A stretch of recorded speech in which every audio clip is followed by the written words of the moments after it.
What's up guys, Joe here. Welcome back to my channel, and today I am so excited to introduce the first Grand Tour here in season 2 of YouTube Pro Cycling. Of course, we have the Giro d'Italia. But first, we've had a very exciting couple of episodes leading into this one. Of course, last time on my channel we had Paris-Roubaix, where we came close to winning it, but a top 5 with Standard Wolf. We then had the Ardennes Classics, where Blackwar went and won our first monument at LBL. Benoit Cosnefroid was the man to do it. We then had the Tour de Romandie in the previous one on Benji's channel, and what an episode, because we won all 4 stages that weren't time trials at that race, and that was the big build-up race for us leading into the Giro d'Italia. So Benji has led us into this race absolutely perfectly, so hopefully I can continue that type of form. And so before we dive in and take a look at these parcours we'll be tackling at this race, let's quickly discuss the schedule and how we're going to cover the race on my channel. So I'll put the dates on screen right now, but we have the first episode today, 16th of December. We then have Friday, Sunday, and we're finishing next Wednesday, the 23rd of December. And wouldn't it be a lovely early Christmas present for us all to bring home the Maglia Rosa? So without further ado, let's take a look at the parcours for this year's Giro d'Italia. And we have 21 very interesting stages, and I do believe this is the 2006 parcours, starting in Belgium if I'm not mistaken, with a prologue right here. As you see, I think it's so wrong.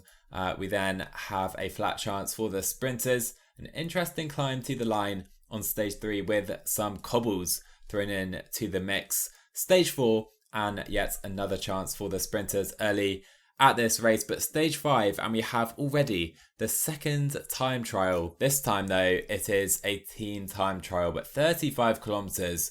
We need to be careful on that one. Stage 6, and a long one, but a chance for the sprinters.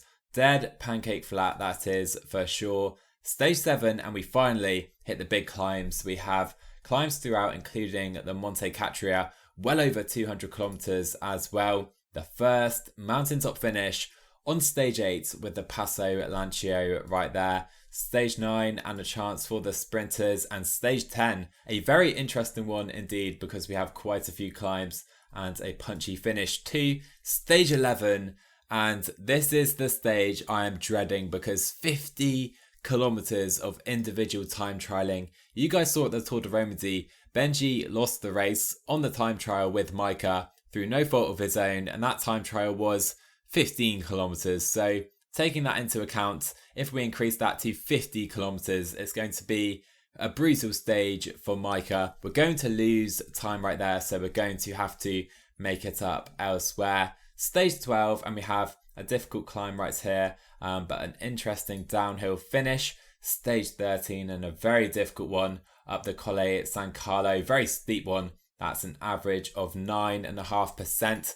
Stage 14, getting into the final week now. We have an interesting one to start, 222 kilometers with a climb right at the beginning, and then kind of 3/4 of the way, and a very long downhill finish again. Stage 15, and another chance for the sprinters with stage 16 and the big climbs coming up right here. We have the Monte Bondoni, very difficult mountaintop finish again. A very short kind of modern stage on stage 17, because we have a short one but plenty of climbing, almost 4,000 meters, and a very difficult climb to finish. Stage 18, and this is a very interesting stage because we have some difficult climbs, but a host of riders could definitely come out on top right there. Kind of reminds me of the stage Peter Sagan won at this year's Giro in real life a little bit. Stage 19, and maybe, just maybe, the queen stage of the race, because we head to the Passo San Pellegrino,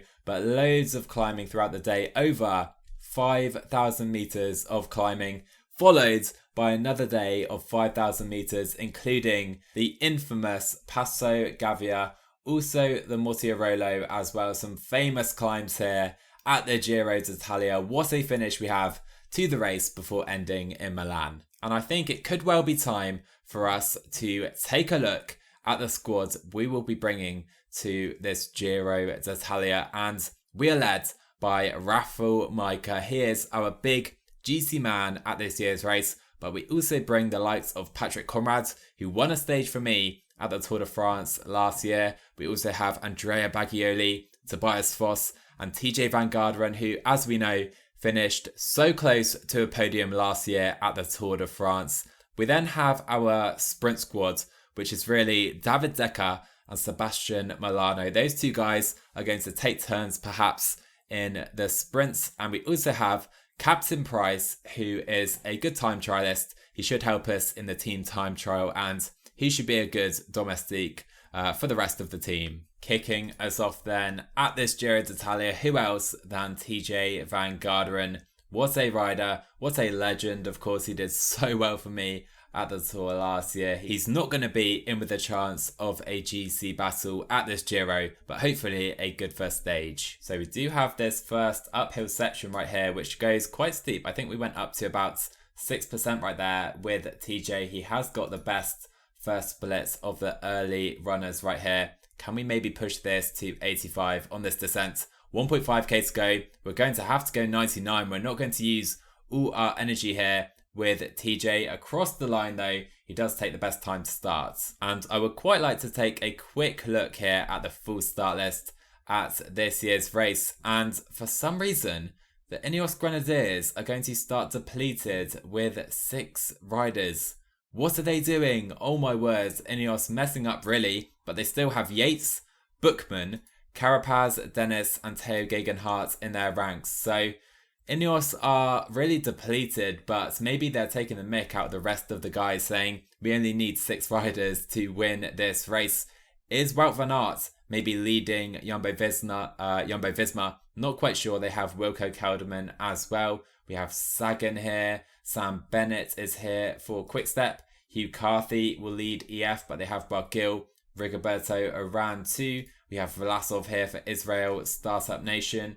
We also have an interesting team for Movistar with no real GC leader, apart from Miguel Angel Lopez. I missed him right there. We also have Bob Jungels. Bauke Mollema is here for Trek Segafredo. Bilbao, Jai Hindley and Bardet forming an interesting duo right there for Team Sunweb as well. We have Davide Formolo here. We also have Simon Yates alongside Nairo Quintana. So an interesting duo again for Arkea Samsic.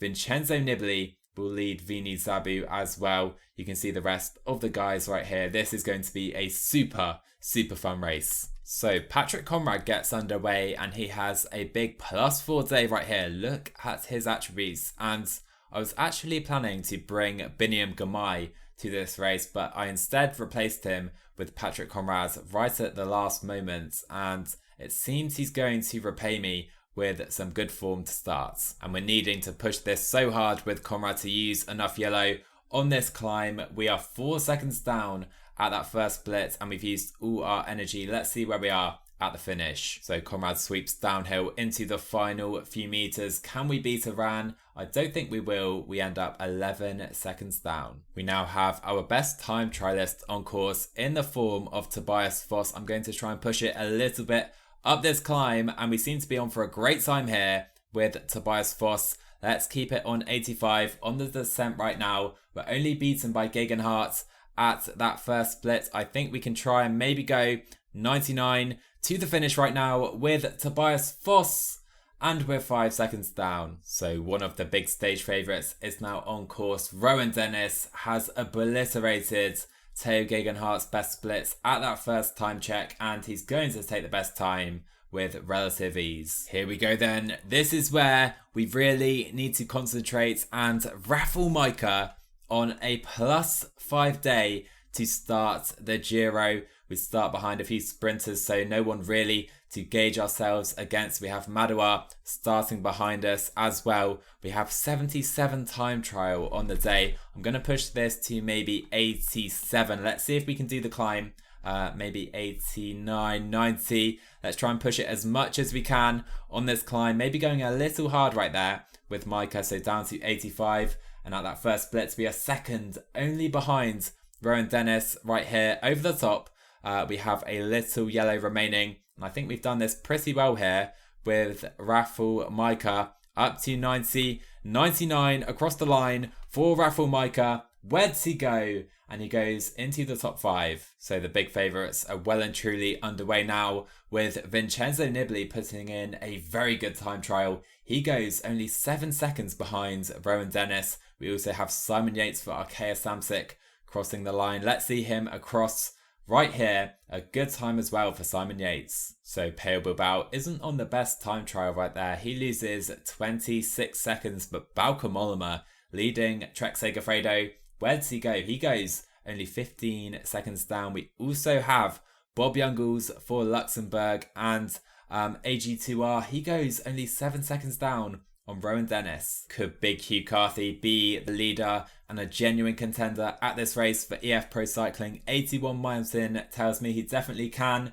Where does he go here though? He loses 16 seconds. We now have Adam Yates and Wout van Aert on course, the final rider. And I won't lie, I'm intrigued to see if Wout van Aert is going to lead Jumbo-Visma in the GC at this rate despite his 73 mountain. Adam Yates isn't on the best time trial at all right here. We'll see him across the line first for the Ineos Grenadiers. He goes into the top 15. Can Wout van Aert beat Rowan Dennis? It's going to be very difficult. Wout van Aert across the line, 5 seconds down. Rowan Dennis is the first Maglia Rosa at this year's Giro d'Italia. Well, I think we take that as an opening stage. Rafa Majka in the top 10 and stays right with his GC rivals, with Vincenzo Nibali the standout performance for me. We get underway then for stage 2 of the Giro d'Italia, heading to Charleroi today, and a good chance for the sprinters, but David Decker on a -2, so maybe we'll go for Sebastian Milano instead. And also, Tobias Foss is actually first in the Young Riders classification. That is great to see in the white jersey so early on. And we will have 4 riders going up the roads in the first breakaway of the race, including one Marco Brenner. And this stage is flying by right now. We have just over 30k to go. The breakaway have absolutely no chance with 1 minute up the roads. We're just sat in waiting for the mass sprint. Here we go then. We come into the final 13k of stage 2 at this Giro. We sweep downhill here into Charleroi, and this is the moment I think I'm going to try and put a bit of pressure on. Captain Price has come to the front. We'll up him to 92. We have an uphill section and then downhill, so we really need to press it up this uphill section to try and put our sprinters in the perfect position. We can use the rest of our gels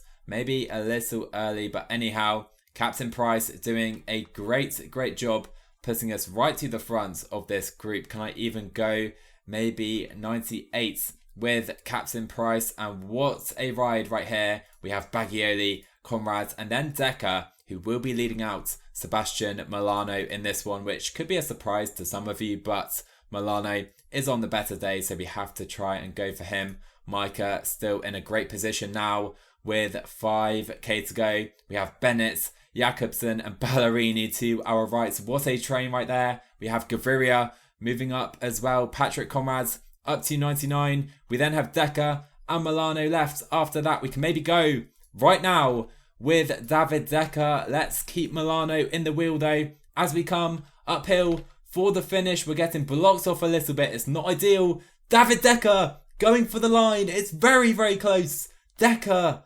versus Garcia Cortina, and David Decker takes the stage win out of nowhere. What a sprint, beating Garcia Cortina. That couldn't have been much closer, but David Decker with the first YouTube Pro Cycling Grand Tour stage win of the season. What a sprint.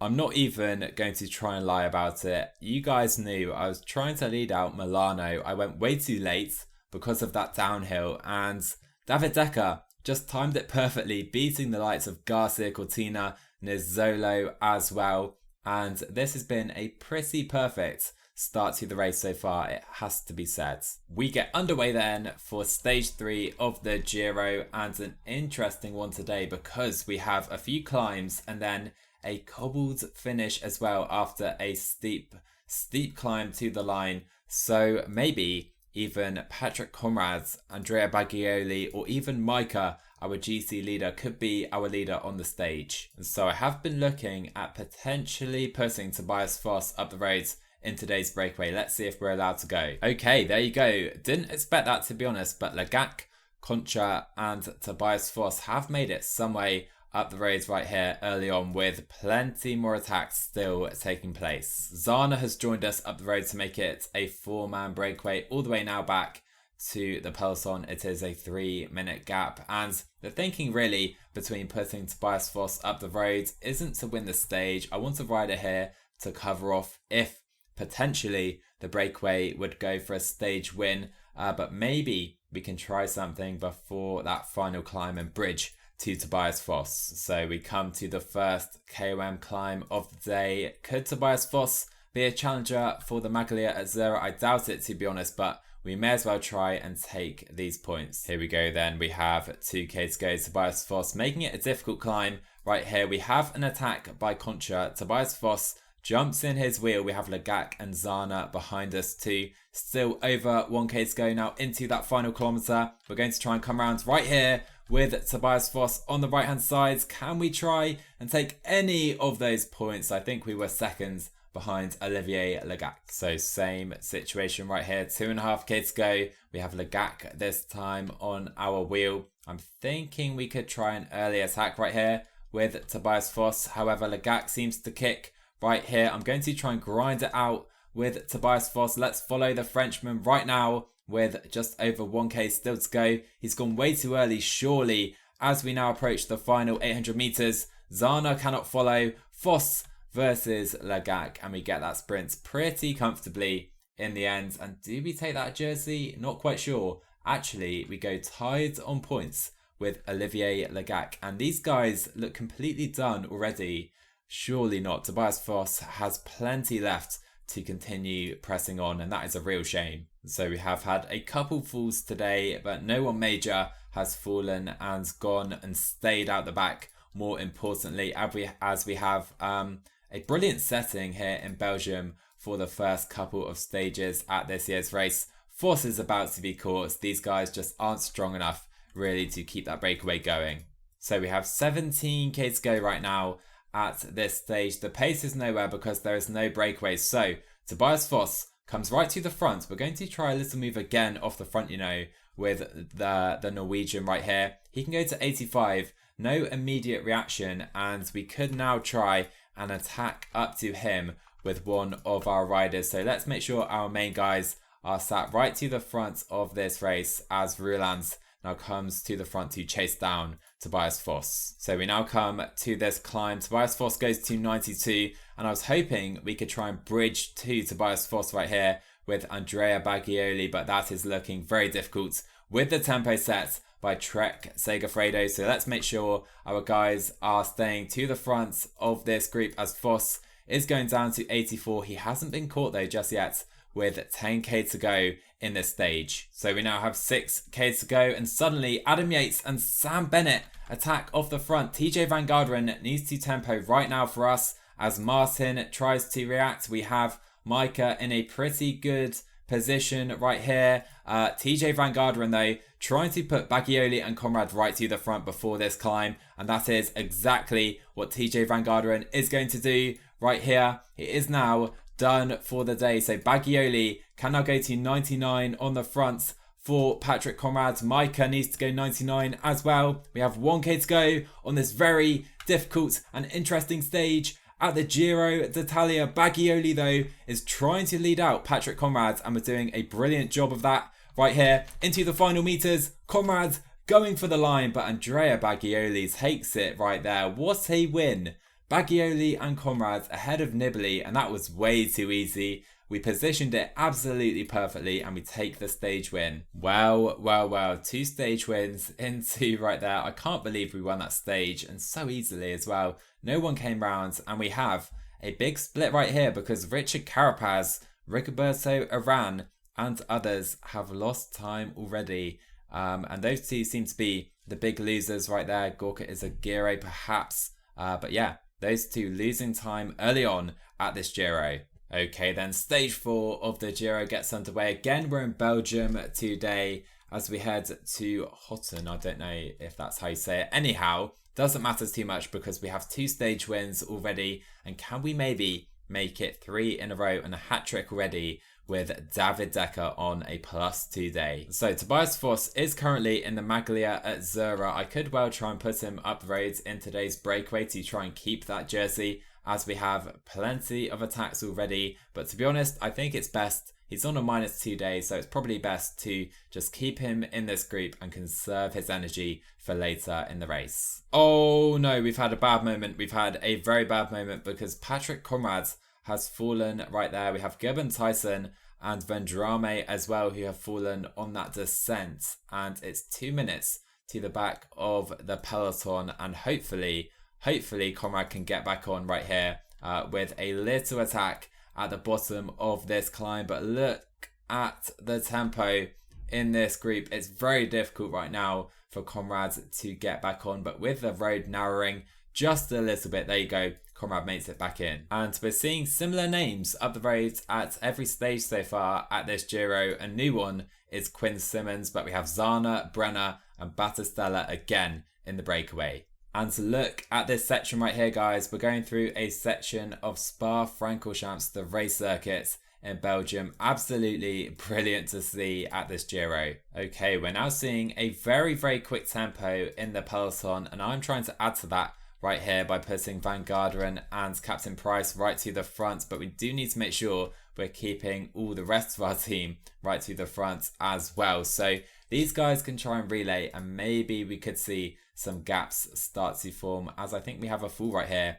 Rob Stannard will step out of the race. What a shame for the Aussie man right there. And right now, caught behind, this is working because we have a small group here, including Fabio Follina, Vendrame, and on the back, Peter Sagan has been dropped into the final 15Ks. So let's continue pressing on with TJ and Captain Price as we have a quick finish right here with the breakaway about to be caught 20 seconds up the road. So we have 9K to go. TJ can now sit up. We have Captain Price on the front for us. We then have Baggioli, Milano and David Decker right there. Seneschal is setting a really hard tempo. I think I put Majka on the wheel of Wout van Aert. Hopefully he's pretty safe there. But we now have it's Davide Formulo on the front for Team UAE. We can use the rest of our gels at this stage as we come over that little peak. I think Baggioli can probably try and go 99 as we come into this downhill section. Conrad's on the wheel of Majka as well. He's trying to cause some havoc right there in the guys trying to follow David Decker's wheel. They know we have a great lead out because of our performance so far at this race. We now have 3K to go. Let's try and attack right here. Can we over this climb with Sebastian Milano? May have gone a little early, but it's a very quick finish right here into the final. David Decker going for the line. I think I've gone too early on this occasion. It's Sam Bennett going for the line, Tim Merlier, and Wout van Aert takes the stage win. I went way too early. Cees Bol is second with Dion Smith rounding out the podium, but most importantly, our GC guys stay in a perfect position. So then the Wout van Aert stage count begins at this Giro. Let's see how many he gets by the end of the race. And a shocking performance by me today, it must be said. I went way too early with Milano. I was keen to try and sprint into that downhill section, but in the end, it was way too early indeed. And actually, that does put Van Aert into the Maglia Rosa ahead of Rowan Dennis now with those time bonifications. He's in the sprinter's jersey too. Battistella takes the Maglia Zera, whilst Foss is still in that young rider's jersey. So we now head to Italy for the first stage on Italian soil, I believe, at this year's Giro. And we have the team time trial as well. It's going to be very interesting to see how this one affects the GC with 35 kilometers coming up today. Here we go then. YouTube Pro Cycling get underway for their team time trial, and a big day today for the team and Rafa Majka. Can we deliver him a good position in the GC? And looking at our guys, we have some good race days. Captain Price, we have Tobias Foss, we have Conrad and Majka and TJ, who can all time trial pretty well. So hopefully we don't lose too much time. The goal today isn't to win the stage, we just want to try and limit our losses. And I'm intrigued to see how Ineos get on with their 6-rider setup, the final team of the start ramp today.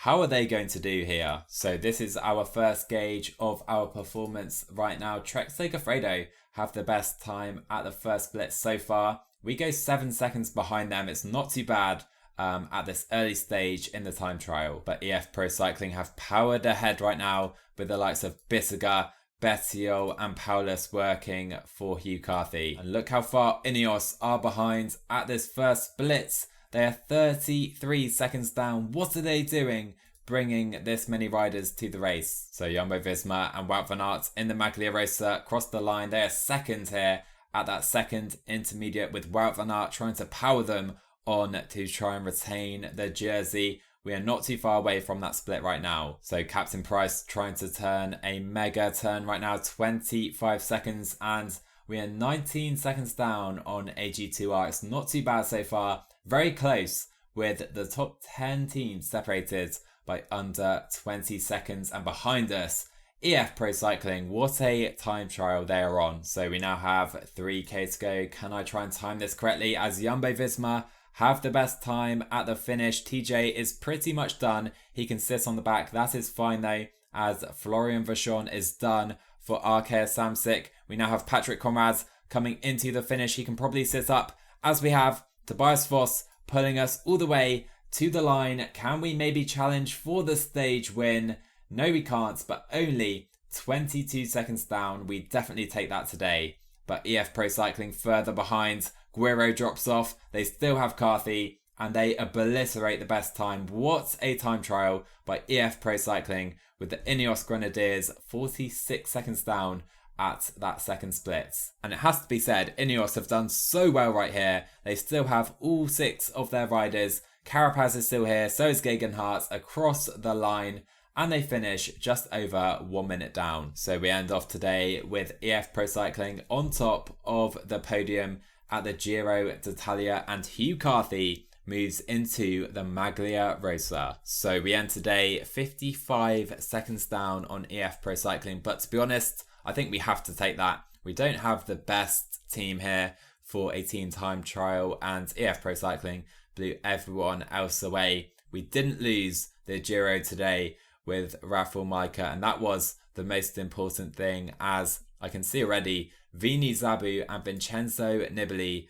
lose a whole heap of time today. And like we just saw, Hugh Carthy now moves ahead of Wout van Aert into the Maglia Rosa. We have Battistella in the Maglia at Zura. We have Stefan Bissiger in the Young Riders jersey now, overtaking Tobias Foss after that time trial. We are top 3 in the Movistar classification, and it is Wout van Aert absolutely dominating the Ciclamino jersey so far. And so guys, I really hope you enjoyed the first 5 stages at this Giro. Really no massive days in the GC, apart from those time trials, which are pretty important of course. But taking a look at the next 5 stages, we have a flat one to kick things off, another chance for the sprinters. We then have some big climbs on stage 7 with the Monte Catria right there, 234 kilometers. That is going to be a massive day for sure in the GC. Stage 8 is another big mountaintop finish, the first at this Giro. We then have a few more chances for the sprinters, at least one, with another difficult stage on stage 10. If you enjoyed today, drop a like on the video. As always, drop a sub to my channel if you're new, and I will see you on Friday for part 2 of the Giro d'Italia.